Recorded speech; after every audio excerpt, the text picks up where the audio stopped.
오늘 우리에게 주시는 하나님의 말씀 요한복음 13장 36절에서 38절까지의 말씀, 제가 가진 성경 신약 171쪽에 있습니다. 요한복음 13장 36절에서 38절까지의 말씀, 제가 이 말씀을 공동할 때에 또 하나님의 음성을 들으시기 바랍니다. 시몬 베드로가 이르되 주여 어디로 가시나이까? 예수께서 대답하시되 내가 가는 곳에 내가 지금은 따라올 수 없으나 후에는 따라오리라. 베드로가 이르되 주여 내가 지금은 어찌하여 따라갈 수 없나이까? 주를 위하여 내 목숨을 버리겠나이다. 예수께서 대답하시되 내가 나를 위하여 내 목숨을 버리겠느냐? 내가 진실로 진실로 내게 이르노니 닭 울기 전에 내가 3번 나를 부인하리라. 아멘. 오늘 본문에서 우리 36절을 좀 주제줄로 삼고 후에는 따라오리라, 이 제목을 함께 말씀을 나누려고 합니다. 또 하나님의 예배하신 말씀이 여러분 한 분 한 분에게 들려지게 될 줄로 믿습니다. 선교사님과 이렇게 대화를 참 나누면서 너무 감사하고 도전이 되고 참 행복했었습니다. 여러분, 언제나 우리 자신을 돌아보는, 우리 그리스도인들이 뭐 새롭게 듣는 말씀이든 아는 말씀을 듣는 말씀이든 항상 우리가 듣는 말씀에 우리 자신을 좀 거울 삼아 돌아볼 수 있는 이런 자세가 중요하다라는 거죠. 네. 그래서 선교사님께서 참 안전을 생각하는 것이 아니라 오히려 위험하지만 현장으로 더 깊숙이 들어가서 한 영혼에게라도 복음을 전하겠다는 그런 결단의 마음들을 같이 나누었을 때 참 정말 도전이 되었고, 저도 더 나아가야 되겠다.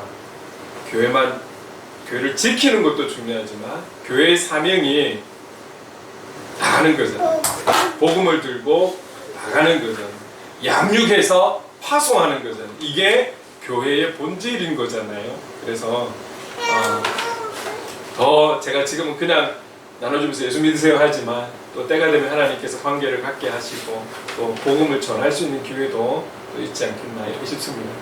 어디서든지 여러분들 우리가 하나님의 일을 하면서 살아갈 때에 늘 우리의 자신을 돌아보면서 그리스도인답게 살아가기 위해서 몸부림칠 때에 하나님께서 힘을 주시고 나의 힘이 되신 여호와여 내가 주님을 사랑합니다, 찬양합니다. 힘 되신 우리 주님께서 우리의 힘을 주시지 않겠습니까? 격려해 주시지 않겠습니까? 응원해 주지 않겠습니까? 우리가 사람들에게 잘 보이려고 섬기는 거 아니잖아요. 하나님 앞에 인정받고 하나님 앞에 칭찬 듣고 싶어서 하나님께 영광이 되고 싶어서 그러는 거잖아요. 예. 그런데 이게 참 진리라는 게 우리가 하나님께 목적을 두고 하다 보면 사람에게도 인정받게 하시는 줄로 믿습니다. 이게 하나님의 또 우리를 사랑하시는 마음이신 것 같아요. 자, 우리가 이 땅에 살아가는 그날까지 주님의 길에 서서 함께 주님과 동행하는 삶이 될 수 있기를 간절히 소망합니다. 아멘. 자, 오늘 본문에 들어가기 전에 지난주에 우리는 너무 잘 알고 있는 말씀, 그리고 귀한 말씀, 새 계명의 말씀을 우리 들었어요. 서로 사랑하라, 서로 사랑하라. 그런데 이 말씀을 하시면서 예수님께서 제자들에게 무엇을 말씀하셨냐면 33절을 제가 한번 읽어볼게요. 이렇게 말씀하셨어요. 작은 자들아, 내가 아직 잠시 너희와 함께 있겠노라. 너희가 나를 찾을 것이나 일찍이 내가 유대인들에게 너희는 내가 가는 곳에 올 수 없다고 말한 것과 같이 지금 너희에게도 이르노라 라고 말씀하셨거든요. 우리는 예수님께서 지금 무엇을 말씀하시는지 의도하는지를 알고 있어요. 이제 곧 주님은 십자가의 길을 걸어가셔야 되는, 그 고난의 길을 걸어가셔야 되는 거예요. 그죠? 그 죽음의 길에 들어서셔야 되는 거예요. 지금 요거를 놓고, 전제를 놓고 그 다음에 좀 말씀을 해 나가고 있단 말이죠. 그런데 지금 제자들은 이 말씀들을 잘 못 알아듣고 있는 그런 상황에서 오늘 본문이 시작되면서 36절에 베드로가 이렇게 말씀하고 이야기하고 있습니다. 함께 읽어보겠습니다. 시작. 시몬 베드로가 이르되 주여 어디로 가시나이까? 예수께서 대답하시되 내가 가는 곳에 네가 지금은 따라올 수 없으나 후에는 따라오리라. 예수님께서 자꾸 어디로 갈 것처럼 이야기를 하니까 결국 베드로가 주님 어디 가십니까? 어디로 가십니까? 라고 묻는 거예요. 그러니까 뭐냐면 지금 주님의 그 말씀의 의도를 모르고 있다라는 거잖아요. 말 그대로 액면 그대로 어딘가 가시나? 뭐 어디로 가시지? 주님 어디로 가시는데요? 그냥 이렇게 묻는 거죠. 우리는 이 베드로를 제자들 중에서도 수석 제자라고 이야기를 합니다. 그 제자들 가운데 지금 베드로만 이야기하고 있는 것은 뭔가 좀 대표성을 띠고 있지 않겠습니까? 베드로만 지금 주님의 의도를 모르고 이렇게 묻는 것이 아니라 지금 그 제자들의 전체의 마음을 베드로를 통해서 드러내고 있는 것이라고 저는 그렇게 보여져요.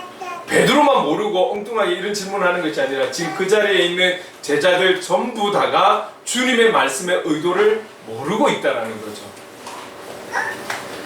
베드로는 정말 단점이 많은 사람입니다. 혹시 베드로를 통해서 장점을 한번 찾아보셨습니까?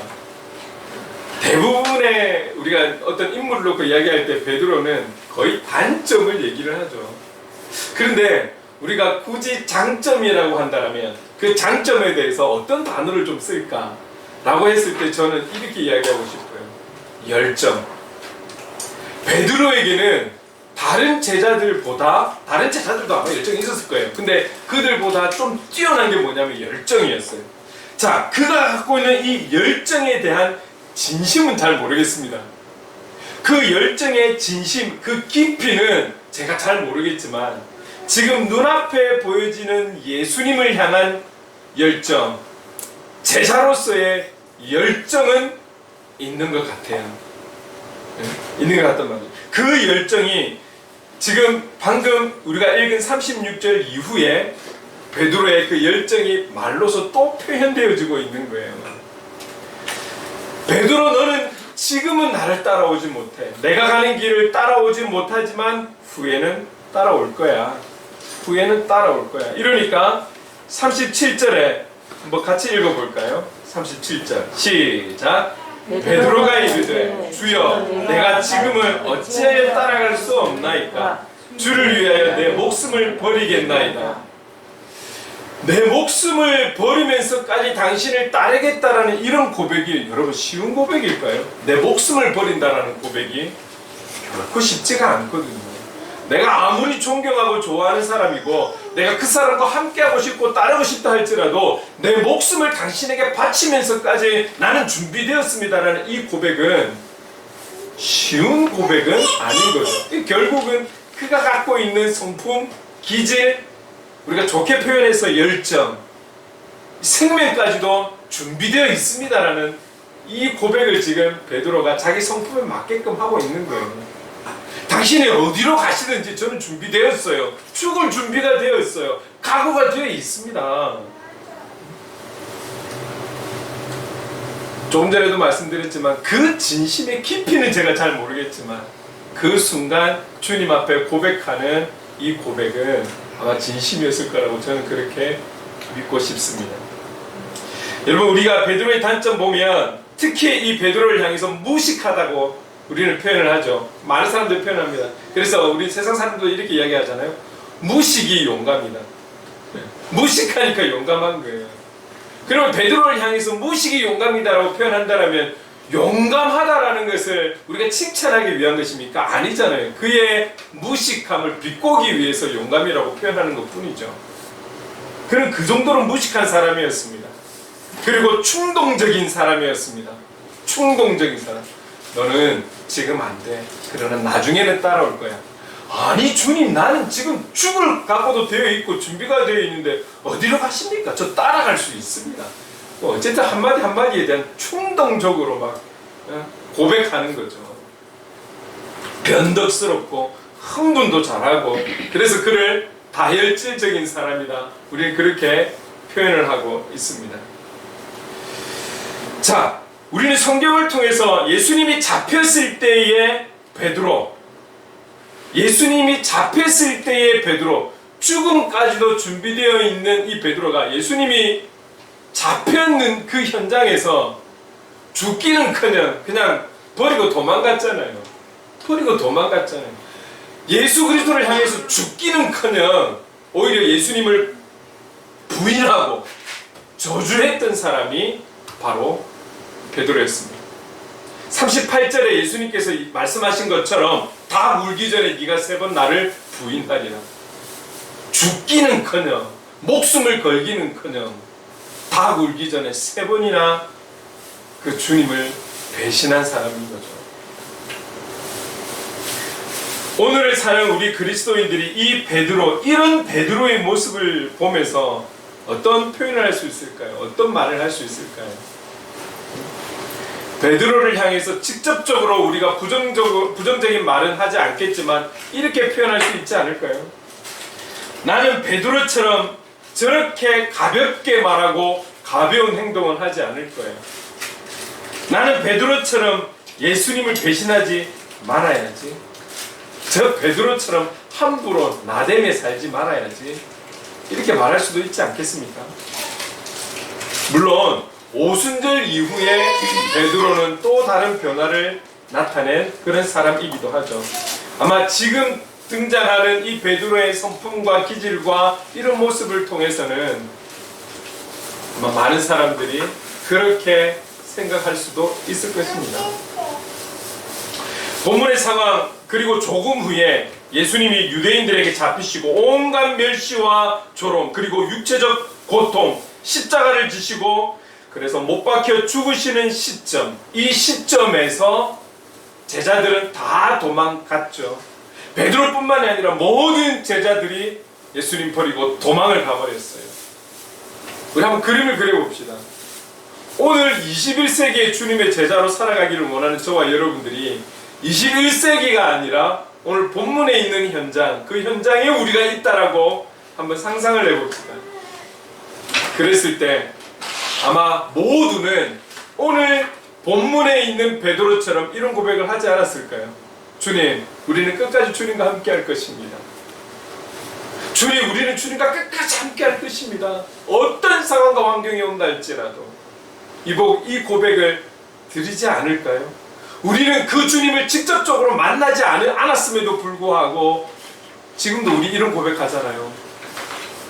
주님 부르시는 그날까지, 죽는 그날까지 하나님 영광 위에 살아가겠습니다. 예수의 이름으로 살아가겠습니다. 우리는 아마 그때로 돌아간다 할지라도 지금처럼 고백하였을 거예요. 그러나 조금 후에 일어날 그 제자들의 배신의 현장 가운데 우리가 있다라면 다른 제자들은 도망간다 할지라도 저와 여러분들은 그 자리를 지키고 있을 수 있을까요? 모두가 다 배신하고 도망간 그 자리에 저와 여러분은 끝까지 주님 곁에 남아서 같이 있을 수가 있을까요?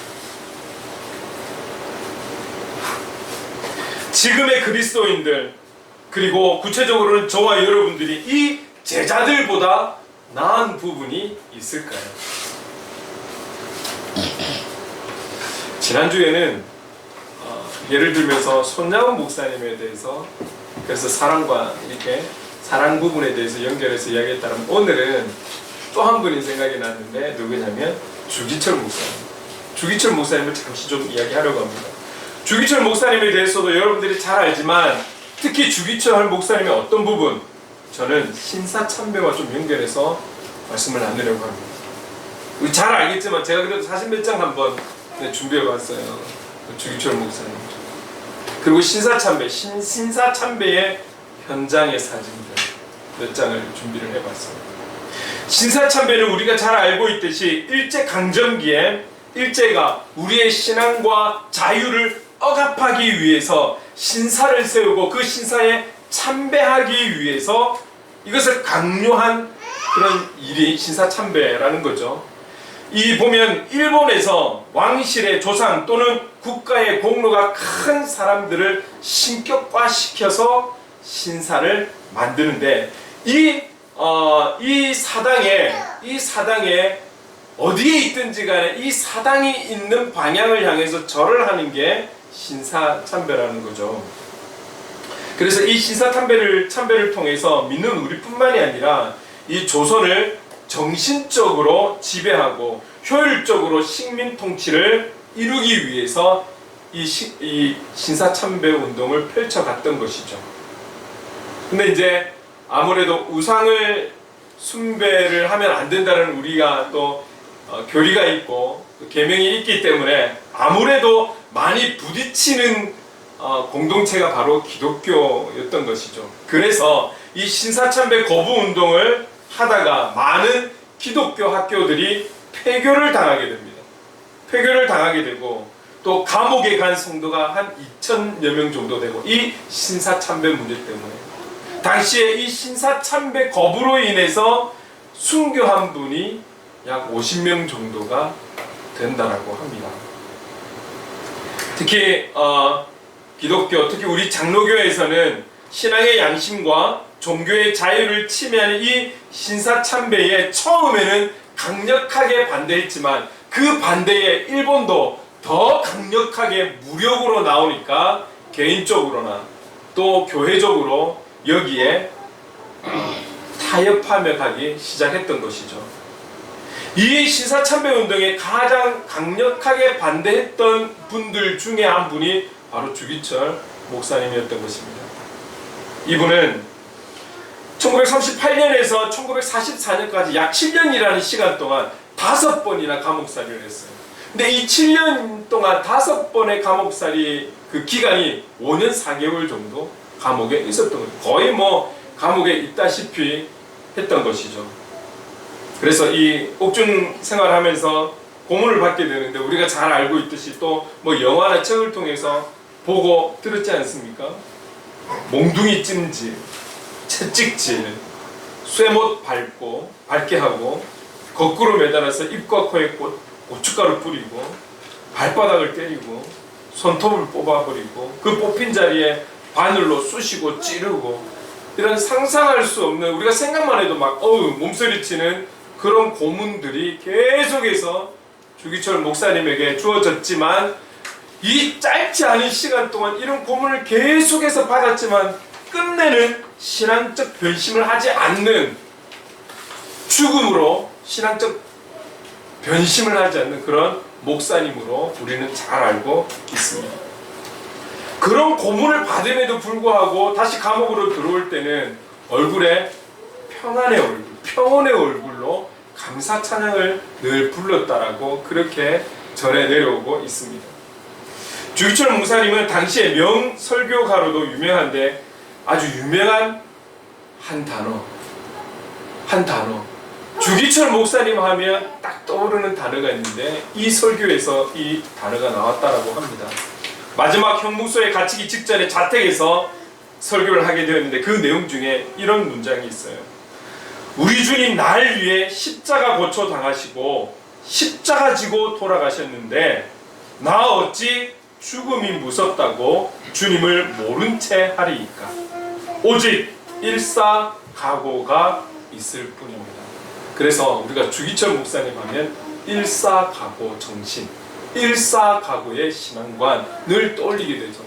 수년 전에 주기철 목사님의 영화가 나왔는데 그 제목이 일사각오였던 것으로 알고 있습니다. 무슨 말입니까?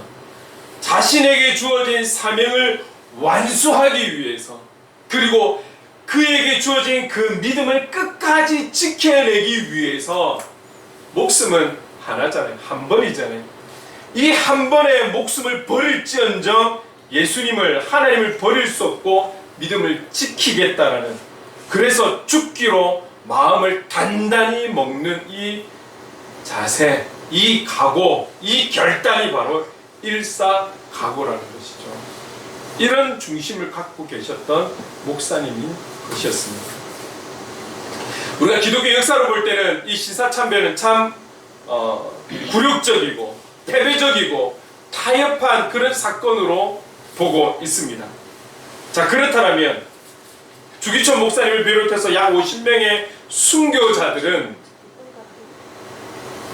하나님의 뜻을 이뤘다 할지라도 신사참배에 참여한 이 운동에 함께한 많은 교회와 목사님들, 교육자들, 그리고 신앙인들, 그들은 어떻게 판단해야 될까요?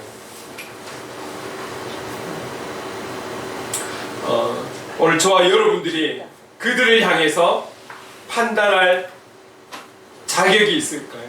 기독교 역사를 운운하면서 당시의 신사참배에 대한 이 정말 거부하지 못했던 그들을 우리가 판단하고 우리가 그들을 비판할 그런 위치가 될 수 있을까요?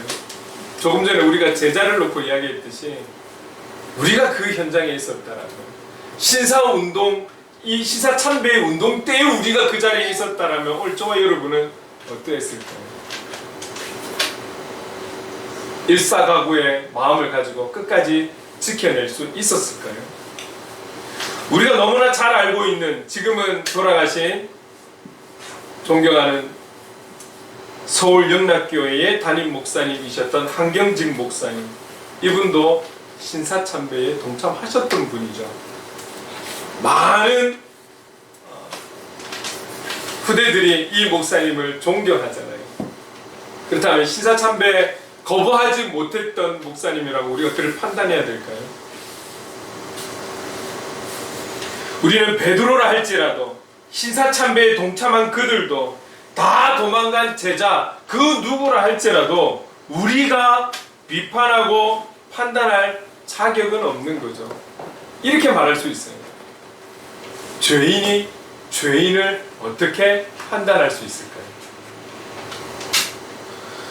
우리도 죄인이고 그들도 죄인이고 우리가 전부 죄인이라는 것을 시인한다면 그렇기 때문에 더욱 성령의 도우심을 구해야 하고 긍휼하심을 구해야 하는 것이 우리의 자세가 아니겠습니까? 그리고 연약하면 연약할수록 우리는 그들을 향해서 기도해야 하는 것이, 중보해야 하는 것이 지금 우리의 마땅한 자세라고 말할 수 있습니다. 우리는 이렇게 기도해야 될 거예요. 주님, 이 나라 민족을 긍휼히 여겨주소서. 주님, 연약한 저들을 긍휼히 여겨주소서. 주님, 하나님을 알지 못하는 저들을 불쌍히 여겨주소서. 믿음이 어린 저들을 불쌍히 여겨주시고 우리 자신조차도 너무나 부족하고 연약한 우리를 긍휼히 여겨주소서. 이게 우리의 자세가 되어야 하지 않겠습니까?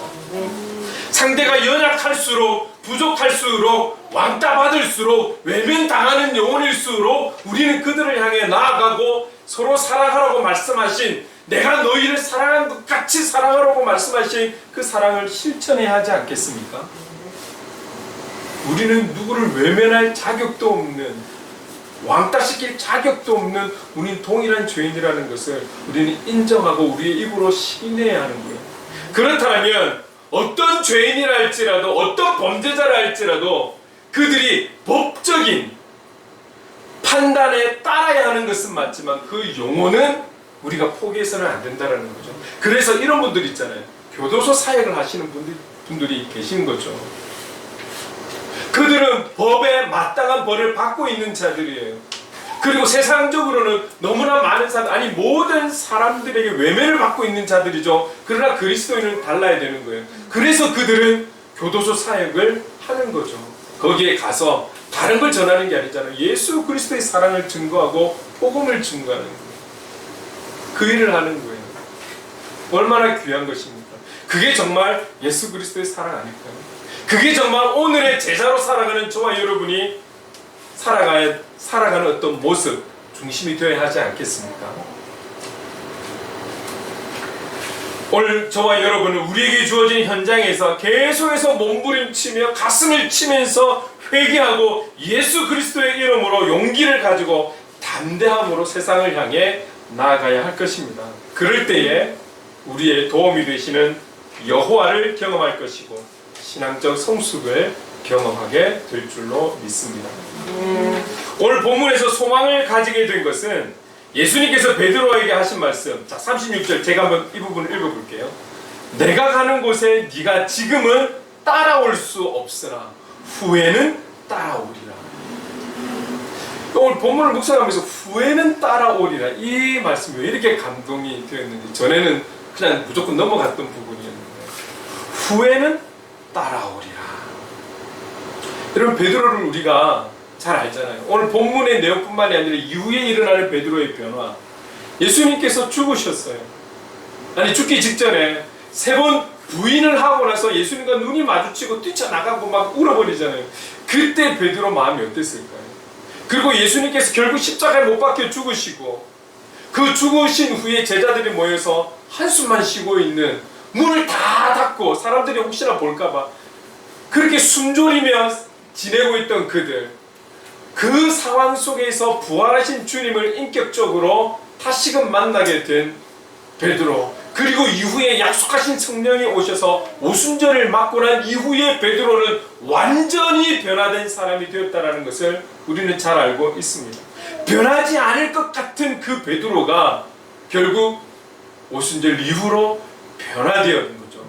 베드로만 변화된 것이 아니라 모든 제자들이 변화가 되어서 그 이후에 주기철 목사님과 같이 일사각오의 이 마음으로 사역 현장에 뛰어들고 선교 현장에 뛰어들고 죽음도 당당하게 나아가 죽는, 순교하는 그런 제자들이 된 것입니다. 우리 자신을 볼 때에 지금까지 영적으로 너무나 부족한 삶을 살았고 지금도 우리는 너무나 주님 앞에 부끄러운 존재이고 예수의 길을 걸어가기를 원하지만 세상 속에 살다 보니 그럴 용기가 나지 않고 주님의 기쁨이 되기를 원하지만 타협하며 살아갔던 적이 너무나 많았던 우리, 내 감정에 충실하며 살아가면서 썬데이 크리스찬으로 그렇게 살아가고 있다면, 이런 연약함으로 살아가고 있음에도 불구하고 오늘 이곳에 나와 우리가 하나님 앞에 예배를 드릴 수 있다는 것, 이것은 바로 은혜라고 말할 수 있습니다. 왜 그렇습니까? 왜 이 자체가 은혜입니까? 그것은 회개할 수 있는 기회가 있기 때문입니다. 회개할 수 있는 기회. 고린도후서 5장 17절, 이 말씀 같이 한번 읽어볼까요? 시작. 그런즉 누구든지 그리스도 안에 있으면, 없어요? 죄송해요, 없대요. 제가 읽어볼게요. 그런즉 누구든지 그리스도 안에 있으면 새로운 피조물이라. 이전 것은 지나갔으니 보라 새 것이 되었도다. 예수 그리스도 안에 있으면 우리는 새 것이에요. 우리가 조금 전에 찬양했지만 보혈의 능력 안에서 용서를 구하고 회개해서 예수 그리스도의 이름으로 우리가 일어설 때에 우리는 새 것이 되는 거예요. 여러분, 우리가 이 땅에 살아가면서 완벽한 그리스도인이 되려고 애쓰지 마시고 참 그리스도인이 되려고 애써야 한다는 것이죠. 우리는 완벽하게 살아갈 수 없습니다. 왜요? 우리는 죄인이기 때문에 그렇습니다. 그러나 죄인이지만 우리가 참 그리스도인으로 살아가려고 노력한다면 이 노력 위에 성령 하나님께서 함께해 주실 줄로 믿습니다. 우리에게 어떤 삶이 눈앞에 펼쳐진다 할지라도 저와 여러분, 그 보여지는 현실에 걱정, 근심, 염려를 선택하지 말고, 지금 그럴 수 있잖아요. 지금 너무 어렵잖아요. 지금 계속해서 금리는 올라가고 있고 온 세계가 그냥 몸살을 앓고 있습니다. 그렇다고 해서 여러분 근심과 걱정과 염려를 선택할 것입니까? 그래서는 안 되는 것이죠. 이런 현실이라 할지라도, 누구도 피할 수 없는 현실이라 할지라도 이 현실을 선택하는 것이 아니라 우리는 주님 가신 길을 선택해야 할 줄로 믿습니다. 주기철 목사님께서 5번의 감옥을 가실 때마다 고문 받을 거라고 상상하지 않으셨을까요? 정말 가고 싶었을까요? 중간에 도망가고 싶지 않았을까요? 들어가면 어떤 고문이, 고통이 또 따를지 모르는데 그 고문을 견뎌낼지 죽음으로 끝날지, 가는 매 순간 그 순간마다 얼마나 그 걸음이 무거웠을까요? 그러나 주기철 목사님이 일사각오의 정신, 일사각오의 마음이, 중심이 있었기 때문에 또 가는 거예요. 그렇다면 여러분, 이 주기철 목사님은 본인의 신앙의 승리입니까? 본인의 의지적 승리일까요? 아니요. 그래도 일사각오의 마음을 다시금 기억하고 다시금 새기고 나중에 가서 엎드린다 할지라도 그 마음을 새기고 포기하지 않고 갔을 때 하나님께서 힘주신 줄로 믿습니다. 하나님께서 힘주신 줄로 믿습니다. 여러분, 우리 주보 한번 보실까요? 주보 제일 첫면에 올해 우리 주제, 예수의 이름으로 일어서리라. 예수의 이름으로 일어서리라. 이 말씀 어디서 나왔습니까? 우리 주제 구절 밑에 보면 잠언 24장 16절. 대저 의인은 7번 넘어질지라도 다시 일어나려니와 악인은 재앙으로 말미암아 엎드러지느니라. 어떤 시련이 오고 문제가 생겼을 때 엎드려지고 여기서 절망하고 포기하고 낙심하는 것은 악인들이 하는 거예요. 의인은 완벽한 그리스도인의 삶을 말하는 게 아닙니다. 넘어진다라고 하고 있어요. 7번 넘어진대요. 그러면 숫자적인 7번만 넘어질까요? 우리가 인생 살아가면서? 아니요. 실은 완전수를 이야기하는 거잖아요. 아무리 넘어지더라도 우리는 다시 일어나려니와 예수의 이름으로 일어나려니와. 그렇게 예수의 이름으로 일어나는 자가 의인이라고 말씀하고 있는 거예요. 완벽한 신앙생활 한다라고 의인이 아니고. 오늘 저와 여러분에게도 이 중심이 있기를 간절히 소망합니다. 우리가 완벽하지 않지만, 우리 너무나 부끄러운 존재이지만, 그러나 우리가 가야 할 길, 예수 그리스도께서 걸어가신 그 길, 그 십자가의 길을 포기하지 않고 나아가겠다라고 우리가 결단하면 갈 수 있는 힘을 주님께서 우리에게 주실 줄로 믿습니다. 나의 힘이 되신 여호와여, 나의 구원이 되신 주님, 그 주님께서 우리를 붙들어 주시고 그 힘으로 우리는 견디고 이겨내게 될 줄로 믿습니다. 저는 우리 행복을 그리는 교회가 여기까지 오고 지금 이 어려움 때에도 이렇게 예배를 드리고 또 무언가를 기도하고 있다라는 것, 이것은 하나님께서 하시는 것. 세상적으로 보면 우리 처지만 해도 딱할 텐데 우리가 지금 3명의 선교사님을 놓고 기도할 지금 여유가 있습니까? 하나님이 주시는 마음인 것. 우리의 기도의 지경을 넓게 하시고, 우리의 건물은 이 정도고 숫자는 이렇지만 일당 100이잖아요. 하나님께서 우리를 일당 100으로 쓰시잖아요. 있는 곳에서 복음을 증거하고 서로 살아가는 그 말씀대로 살아가며 살아가게 하시는 하나님의 인도하심, 하나님 함께 하심이 있기 때문에 이 교회가 이렇게 유지되어 갈 수 있도록 인도해 주시는 거잖아요. 우리가 잘나서, 정주관 목사가 잘나서가 아니고 이 교회의 머리가 예수 그리스도이기 때문에 우리 이거 하나 믿고 지금까지 달려온 것 아니겠습니까? 주님 가신 길은 넓고 화려하고 웅장하고 멋있는 길이 아닙니다. 주님 가신 길은 우리가 잘 알듯이 좁은 길. 우리 아까 집사님 말씀하셨잖아요. 좁은 길, 험한 길, 고난의 길입니다. 그 길을 힘겹게 가더라도 우리가 포기하지 않으면 세상 사람들이 알 수 없는 행복을 누리며 살아가게 될 줄로 믿습니다. 우리가 주님을 붙잡을 힘이 없다 할지라도, 힘이 다 빠졌다 할지라도 주님의 능력의 손이 우리를 붙잡아 주실 줄로 믿습니다. 저와 여러분, 우리가 지금부터라도 예수의 길을 따라가는 삶을 선택해서 이 길로 나아갑시다. 예수의 길만이 우리가 나아가야 할 길이고 그 길임을 믿고 나아가야 할 것입니다. 목자를 온전히 신뢰하며 따르는 너무나 연약한 양처럼 우리도 주님만 바라보며 그분이 걸으셨던 길로 끝까지 포기하지 않고 나아갈 수 있기를 주님의 이름으로 축복합니다. 아멘. 그런 결단하는 마음으로 우리 이 찬양으로 함께 고백하겠습니다.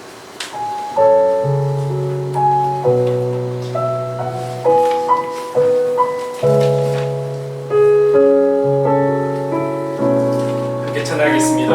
안개 속에서. 안개 속에서 주님을 보내 아무도 없을 것 같던 그곳에서 손 내미셔서 나를 붙드네 길고 쓰러져 가던 그곳에서 주 말씀하시네 주 말씀하시네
없을 것 같던 그곳에서 손 내미셔서 나를 붙드네.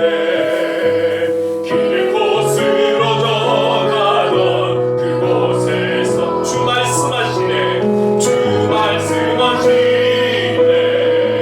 내 손 잡으라고 내가 걷기 이어질 생명이니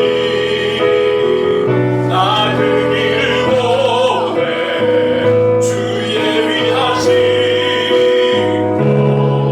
다른 길로 돌아서지 않으리. 예수의 길 그 좁은 길 나는 걷네. 주 손 잡고 그 무엇도 두렵지 않네. 주님 주신 약속 내게 있으니 세상의 길 그 험한 길 승리하네. 성경으로 그 무엇도 바라지 않네. 저 하늘에 내 소망 있으니 예수의 길 그 좁은 길 나는 걷네. 주 손 잡고 그 무엇도 두렵지 않네. 주님 주신 약속 내게 있으니 세상의 길 그 험한 길 승리하네. 성경으로 그 무엇도 바라지 않네. 저 하늘에 내 소망 있으니. 자, 우리 함께 기도하겠습니다. 기도할 때에 우리가 베드로보다 그리고 주님 곁을 지키지 못하고 다 떠난 제자들보다 시사참배에 동참한 모든 그리스도인들보다도 더 연약한 죄인이라는 사실을 함께 고백합시다. 우리가 죄인이라는 사실을, 내가 죄인이라는 사실을 고백하고 주님의 긍휼하심을 구했으면 좋겠습니다. 그리고 주님 가신 그 길 예수의 길로 나아가겠노라. 그래서 끝까지 이 길로 나갈 수 있도록 지금은 이로 말할 수 없이 부끄럽지만 이후에는 성령의 도우심으로 주님 가신 길을 따라가도록, 이 시간 이후에는 주님 가신 그 길을 따라가도록 도와주십시오. 성령님 도와주십시오. 우리 간절하게 주님 말씀 기억하면서 기도해 나가겠습니다. 하나님 많으신 하나님 아버지 감사합니다. 오늘 우리가 연약함을 고백합니다. 하나님 아버지 오늘 베드로는 주님을 향해서 갈 수 있습니다. 당신을 위해 죽을 각오가 되어 있고 주님이 어디를 가시든 갈 수 있습니다. 그러나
고난을 선택하지 말게 하시고 주님의 길을 선택하는 우리가 되게 하여 주시옵소서. 사랑해 주님 감사합니다. 어느 누구보다도 연약한 죄인임을 고백합니다. 이런 죄인이 누구를 판단하는 것이 아니라 주님이 우리를 사랑하신 것 같이 사랑하게 하시고 그 사랑으로 기도하는 그리스도인의 삶이 되기를 간절히 소망합니다. 주님, 우리가 이 세상 속에서 살아가지만 그럼에도 우리의 삶의 길은 주님이 가신 그 길로, 험난하고 고난의 길이지만 예수의 길로 나가기를 간절히 원합니다. 그래서 성령님, 연약한 우리를 도와주십시오. 우리의 사명이 닿는 그날까지 그 길로 나갈 수 있도록, 끝까지 주님의 길을, 예수의 길을 따를 수 있도록 인도해 주시옵소서. 성령님 도와주시옵소서. 예수님의 이름으로 기도드립니다. 아멘. 다 함께 자리에서 일어나 우리 행복 찬양하겠습니다.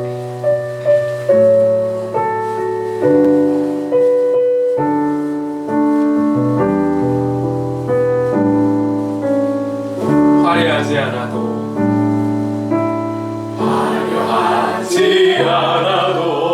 정결하게 사는 삶, 가진 것이 적어도 감사하며 사는 삶, 내게 주신 작은 힘 나눠주며 사는 삶, 이것이 나의 삶의 행복이라오. 눈물 날 일 많지만 기도할 수 있는 것, 억울한 일 많으나 주를 위해 참는 것, 비록 짧은 작은 삶 주 뜻대로 사는 것, 이것이 나의 삶의 행복이라오. 이것이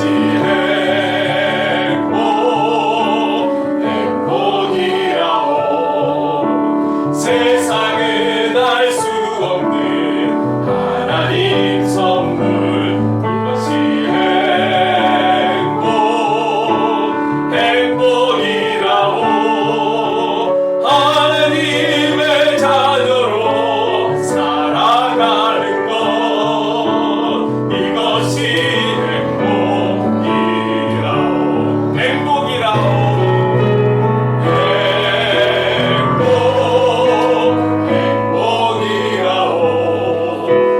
세상은 알 수 없는 하나님 선물, 이것이 행복이라오. 하나님의 자녀로 살아가는 것, 이것이 행복이라오.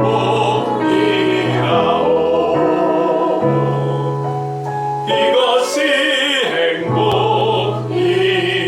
행복이라오. 아멘. 기도하겠습니다. 지금은 우리 구주 예수 그리스도의 한량없는 은혜와 하나님 아버지의 무한하신 사랑하심과 성령님의 감화 감동 역사 충만하심이 지금은 따라올 수 없으나 후에는 따라오리라. 끝까지 포기하지 않고 성령의 도우심으로 말미암아 예수의 길로 나아가 주님의 뜻을 이루길 다짐하는 이곳의 모든 하나님의 사람들과 행복을 그리는 교회 위에 영원토록 함께하기를 간절히 축원하옵나이다. 아멘.